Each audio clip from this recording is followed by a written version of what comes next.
whether you are following us on YouTube, Twitter, Instagram, Facebook, or any other social media platform. We welcome you to this next segment, which is Glimpses of the Glorious Past on the 29th of January. So in this segment, if you do not already know, we go through the years since the Supreme Pontiff of Hinduism started his public life, and we see the various activities and contributions that the Supreme Pontiff of Hinduism has done on this very day in the previous years. A very interesting segment displaying the activism of the Supreme Pontiff of Hinduism in his Leela, in his avataric mission of reviving authentic Hinduism through the establishment of the Sri Kailasa nation, the enlightenment ecosystem civilizational nation. So without further ado, we'll be jumping into the first year of today's segment. Starting on the year 2004, the Supreme Pontiff of Hinduism is conducting a healing session in San Diego in United States. So the Supreme Pontiff of Hinduism has traveled the world many times. Here in his early days, since he started his public life in the year 2000, here in 2004, he is visiting the United States and giving healing to various people who came to him for physical issues or psychological issues. The Supreme Pontiff of Hinduism is making them experience the healing power that is available in each and every one of us once we get initiated. The Supreme Pontiff of Hinduism even shared that sometimes, because of the purity of his biomemory from the state of oneness with Paramashiva, his biomemory is pure. And when our biomemory just tastes or smell his biomemory, automatically it remembers its original nature. And that is how many miracles happen during healing sessions. So here we can see the Supreme Pontiff of Hinduism doing just that in San Diego, USA.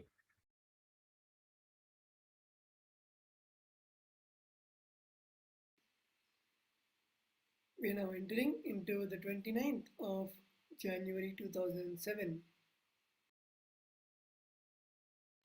The Supreme Pontiff of Hinduism, Bhagavan Nithyananda Paramashivam, was the chief guest at the Golden Jubilee celebrations of Sri Nada Brahma Sangeeta Sabha, Mysore, India.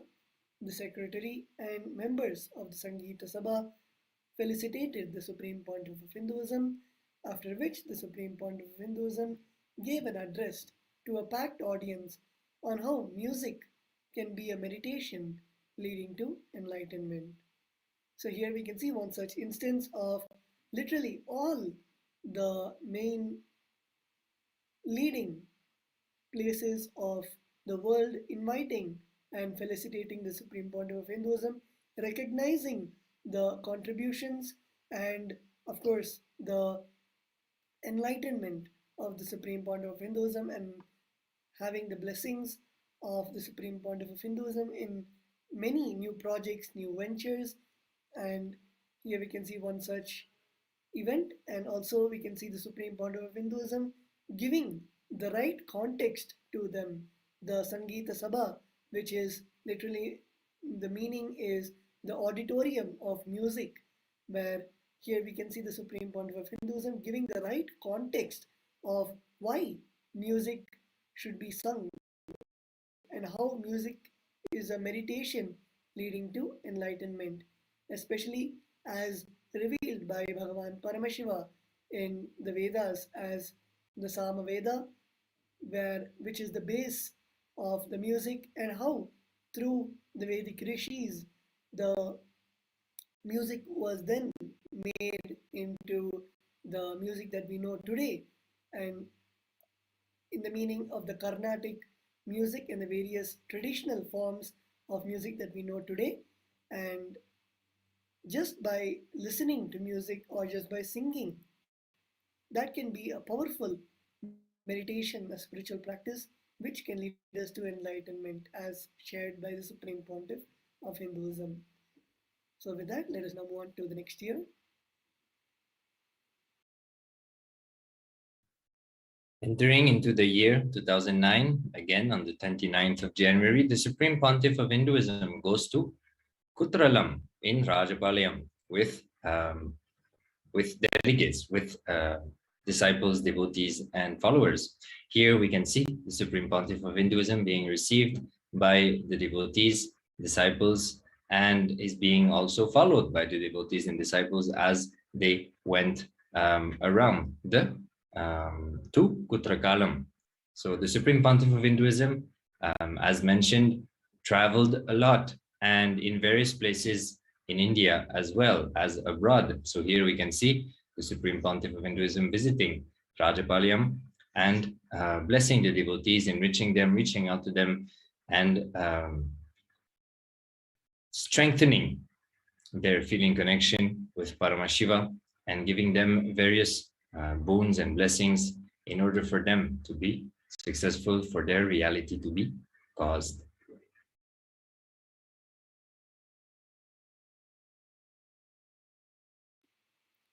Let us now move on to the next year, the 29th of January 2010, where we can see the Living Enlightenment Ratha Yatra along with the Supreme Pontiff of Hinduism.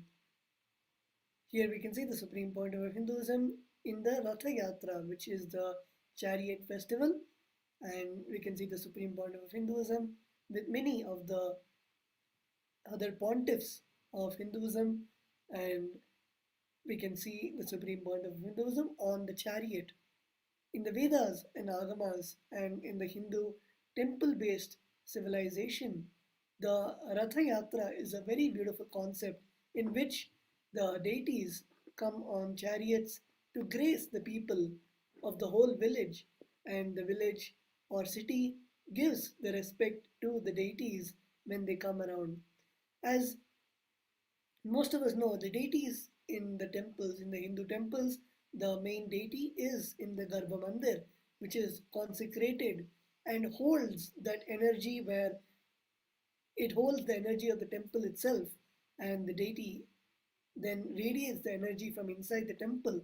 But that deity cannot be moved as it is consecrated and in a special way in which it should not be moved, and the deity stays in that place to give the blessings of the people. And there is another set of deities which are usually the metal deities. Those are the deities which come out and go in procession, where the deity is taken out in the chariot, and it is the deity is then carried around the village for the people to see the deity, give the respects to the deity, and literally it is energizing the whole village with the presence of the deity. So similar to that, here we can see the Supreme Pontiff of Hinduism also getting in the chariot, in the Ratha Yatra, the chariot festival in the various cities of southern India.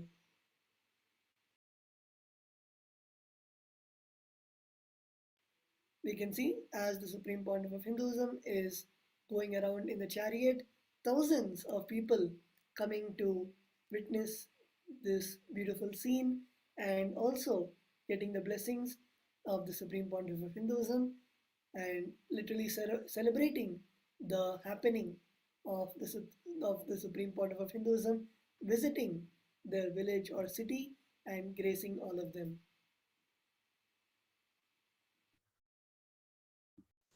Let us enter now into the 2011, the year 2011, on the 29th of January. The Supreme Pontiff of Hinduism introduced a brand new offering to the world called Enkriya, aimed at physical and emotional well-being and spiritual awakening through Kundalini awakening at the level of an individual. When individuals with such spiritual awakening gather together, they create the en effect, coherence of cosmic consciousness or collective consciousness. This further leads to tangible results at the social level that includes global peace, reduced crime rates, and increased holistic living. In this video, the Supreme Pontiff of Hinduism introduces what Enkriya and how it all came about. In the part 2, he gives the exact instruction of the Kriya itself. So inviting each and everyone to go on Nithyanandapedia on the 29th of January 2011 in order to see this video, the part 1, where the Supreme Pontiff of Hinduism introduces what the N-Kriya is all about, and the part 2, where the Supreme Pontiff of Hinduism literally introduces the steps that consist of the N-Kriya. So like mentioned, the N-Kriya was revealed to the world by the Supreme Pontiff of Hinduism as a way to allow the Kundalini awakening to happen in you in order to improve or raise your physical dimension and emotional dimension to the higher states of consciousness. And as that happens, that will be a great happening for people around you, especially when people experiencing this awakening gather together. It will bring an amazing raise in the collective consciousness. So inviting each and everyone to go listen to these 2 discourses by the Supreme Pontiff of Hinduism and get enriched by this and Kriya, a very powerful contribution by the Supreme Pontiff of Hinduism to humanity in the year of 2011. We can have a short glimpse of an excerpt of this satsang right now. So let us listen to a little bit of what the Supreme Pontiff of Hinduism has revealed during this enlightening discourse.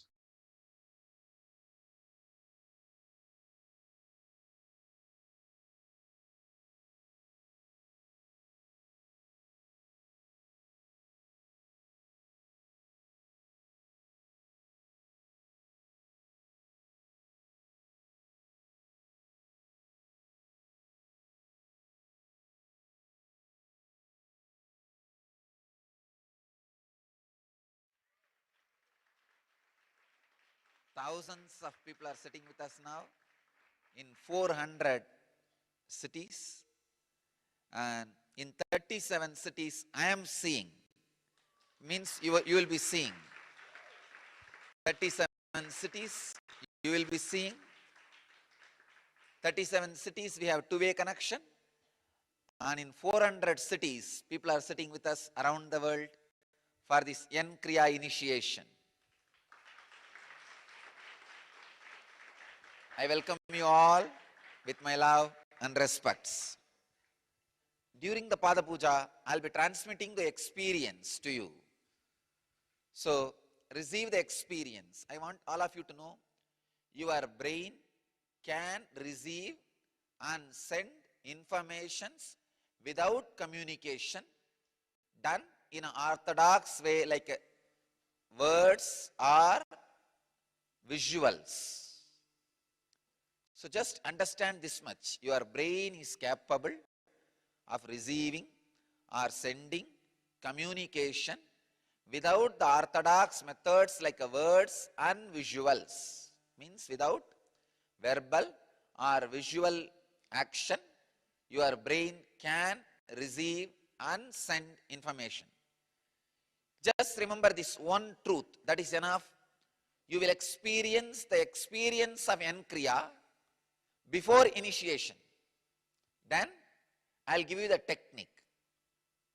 So I'm changing the trend. Usually technical knowledge, technique, experience. No. Experience, technical knowledge and technique.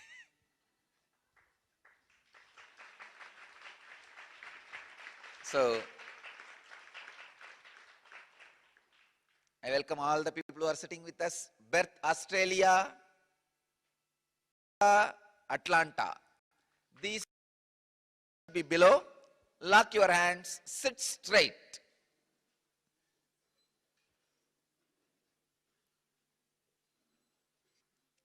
Sit straight.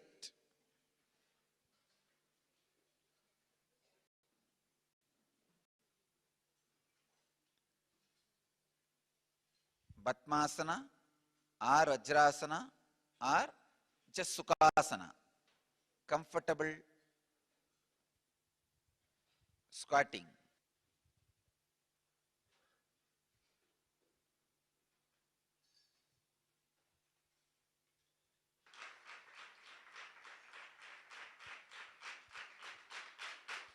We'll start the initiation.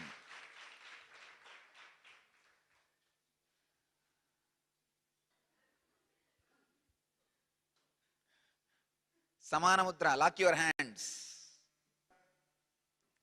Means the right thumb up and left thumb low, below.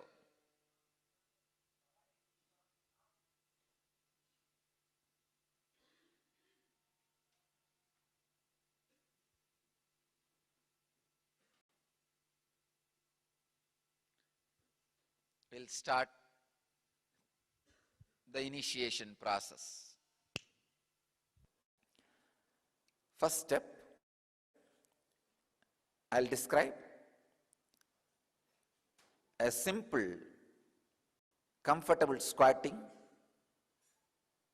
sitting straight, and very simple inhaling and exhaling 11 times, just to prepare yourself for the Kriya. Please understand. Please listen now, no need to do it. I'll guide you. That time you can do. So, closing one side of the nostril with your thumb and inhaling. After you feel you are full, closing the other side and exhaling. You don't need to do it now. Just relax, listen, and do it. When we do the Kriya, listen to the instruction. Close the right nostril with your thumb, right hand thumb. Inhale through left. Once you feel complete, close the left nostril with a middle finger and ring finger and exhale through the right nostril. Simple Nadi Shodhana. Nadi Shodhana means just cleaning the nostrils, cleaning the basic nadis. Do this for 11 times. It may take maximum 1 minute. That's it, nothing else. Or 1.5 minutes, 90 seconds. Nothing more than that.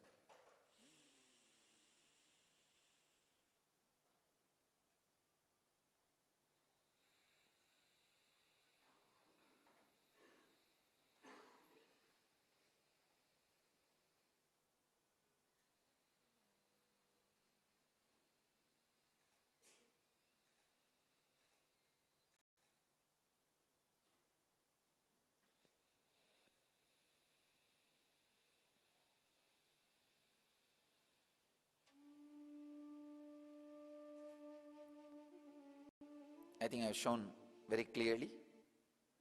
Please understand. Inhaling and exhaling. Nothing else. Very simple.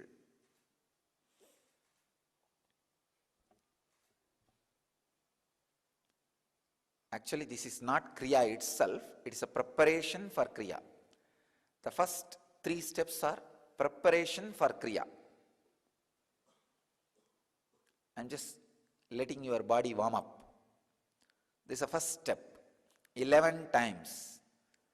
Second step, the Bastrika Pranayama. Please understand. The technical term is Bastrika.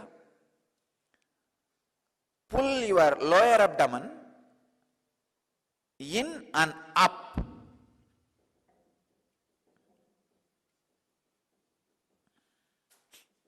Please understand. Don't lift your shoulder. Don't move the whole body. No. No. Just the lower abdomen should be pulled in and up.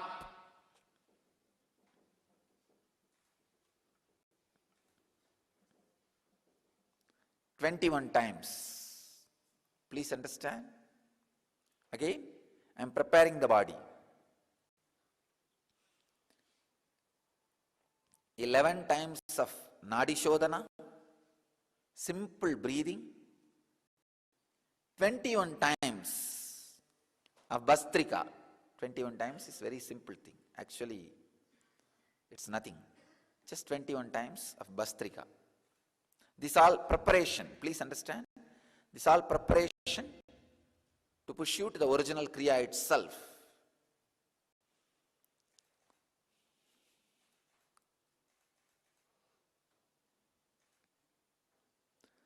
The third step, inhaling as slowly as possible, holding as long as possible, exhaling as slowly as possible, holding the lungs empty without breathing as long as possible. Please understand. I have collected, arranged, compiled various different pranayamas and mudras and postures in this set to give you the maximum benefit, spending less time and less effort. Almost like lazy man's guide to enlightenment. One,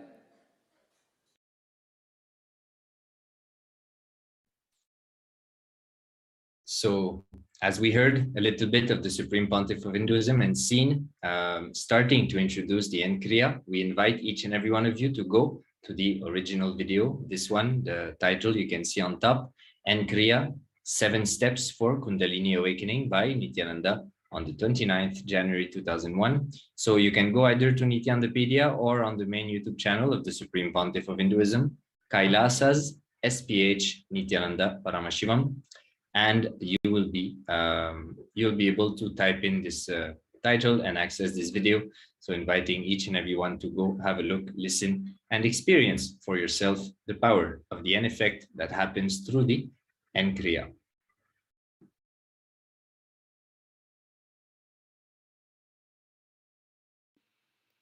Let us now enter into the 29th of January 2013. The Supreme Pontiff of Hinduism emphasized on the crucial importance of helping others to realize the 4 tattvas, truths of enlightened living, and to manifest them into sattva, material reality. This is the purpose of awakening the Kundalini.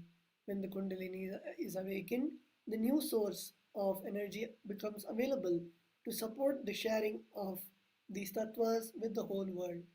The root pattern of suffering can be erased in people by the implementation of this wisdom. Physical service is helpful as a beginning, free food, education, health, but the real healing flourishes with the transmission of these truths. So here we can see the Supreme Pontiff of Hinduism expanding on the importance of the 4 tattvas and how we can make them into the sattva, which is material reality, as a reality in our day-to-day life. And many of us think that just by doing charity or giving free food, education, we become enlightened, but that is just the beginning. The real healing flourishes when we implement these truths in our own life and we share it with others. The 4 tattvas, which are integrity, authenticity, responsibility, and enriching. We can see the pictures of the Supreme Pontiff of Hinduism conducting the Nithyananda Satsang, the morning Satsang, and also giving the Sarva Darshan, which is the individual blessing to all the devotees who had gathered for the Satsang.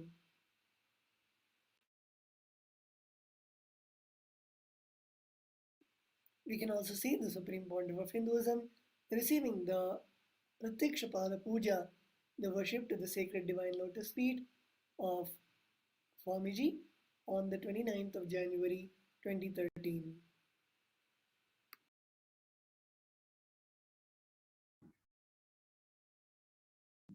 So entering now into the year 2014, we'll be watching a glimpse of a short portion of the video, the Nityananda TV news that happened on this day, and what the Supreme Pontiff of Hinduism has revealed and is sharing in this video.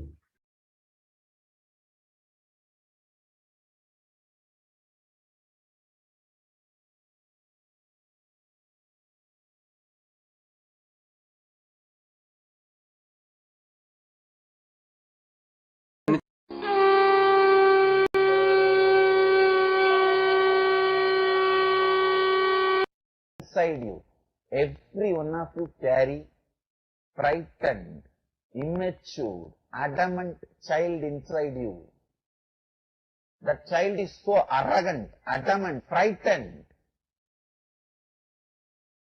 and immature. Yes, I know it is not right, but I want only that. See, only with that pattern you started developing your identity. Somehow, unfortunately, human beings believe only when we say no, we become a leader, big guy. Only with our no's, we develop our identity. I am somebody. I am something. See, when you say no to your father, only then you think, I am growing up. Only when you say no to your younger brother or elder brother, you think, see, I am somebody. Saying yes is always considered as a weakness. Please understand. Neither saying yes is always weakness, nor saying no is always powerful. It is how you feel when you say no or yes inside you that makes you a person, an individual, a being different. Being different does not mean doing different from others. Doing something different from others. No. Then nobody jumps into the Jamuna. You jump into the Jamuna, you will become different. No. Being different never happens just by doing something different from others. Being different happens. Be different. Not just do something different. Be different. That only will make you being different. Somehow human beings from the time immemorial are being crazy about being different. I have to be different. I cannot be with one of all these. I cannot be one of all these men. I cannot be one of all these businessmen. Whichever field you are. I cannot be one of all these liars.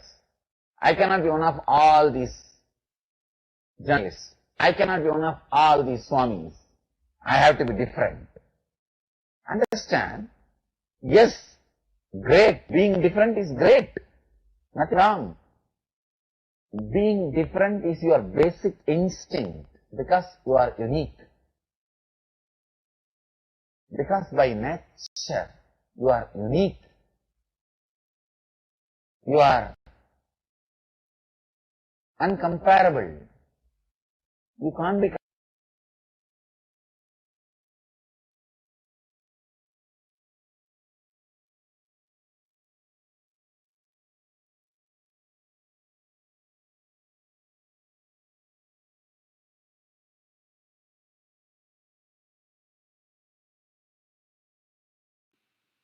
We will now be entering into the next year, the 29th of January 2015.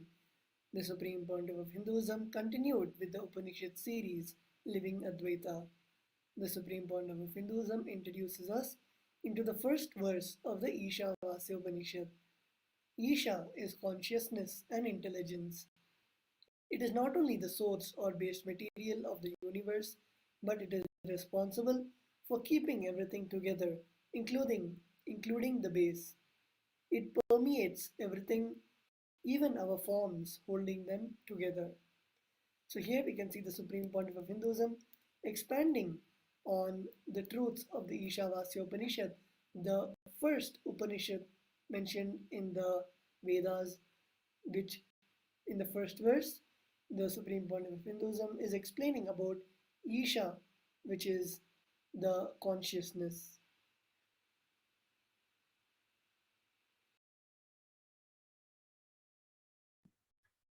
Entering now into the year 2016, we'll see the Supreme Pontiff of Hinduism delivering a satsang again on the Ishavasya Upanishad.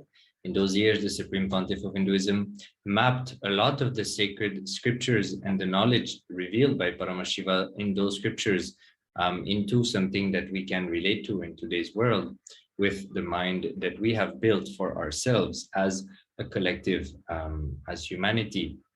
So the Supreme Pontiff of Hinduism mapping down these sacred truths for us. So we can see here a few pictures of the Supreme Pontiff of Hinduism conducting the daily discourse on the Ishavasya Upanishad.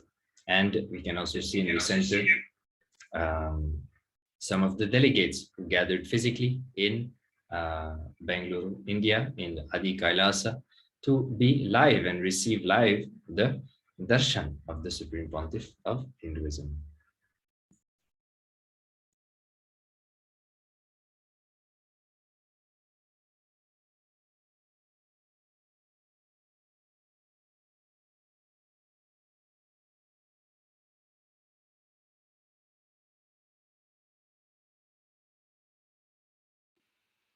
We are now entering into the 29th of January 2017, where we can see the Supreme Pontiff of Hinduism giving the Nithyananda Satsang about completion and integrity. So if any of us would like to listen to the Satsang, we can go to the Nithyananda Nithyanandapedia and the official channel, the Supreme Pontiff of Hinduism, on YouTube, and listen to the Satsang. Entering now into the year 2020, where again the Supreme Pontiff of Hinduism came to bless us all live for the Nithyananda Satsang. The Supreme Pontiff of Hinduism expounded on the cosmic principle to cognize yourself, cognize your ultimate existence, enjoy and celebrate it.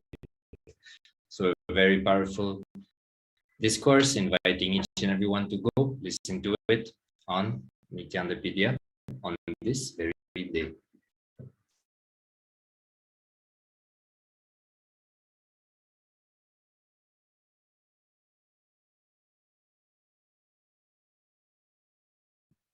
We can also see the year 2021, the Supreme Pontiff of Hinduism delivering the presidential address on vertical time zones. So something that the Supreme Pontiff of Hinduism has been doing for the last 2 weeks in preparing us to the Paramashivoham level 3, which is coming in the March 1st. Here, the Supreme Pontiff of Hinduism started to reveal about the truth about the vertical time zones on the 29th of January 2021. So again, inviting each and everyone to go listen to these discourses given by the Supreme Pontiff of Hinduism. He also received the Maheshwara Puja on that very day, liberating the souls of the departed souls. So with this, we come to the end of today's segment, and we will now be moving to the next segment shortly. So we invite you to stay tuned, and the next segment will start shortly. We thank you very much for being with us for this segment, and we hope to see you for the next program for this same or next segment of the 30th of January, since the Supreme Pontiff of Hinduism started his public life. So thank you very much, and Nithyananda.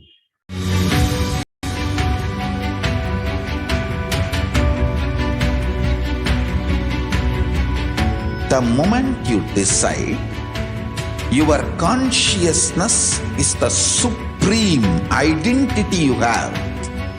You will not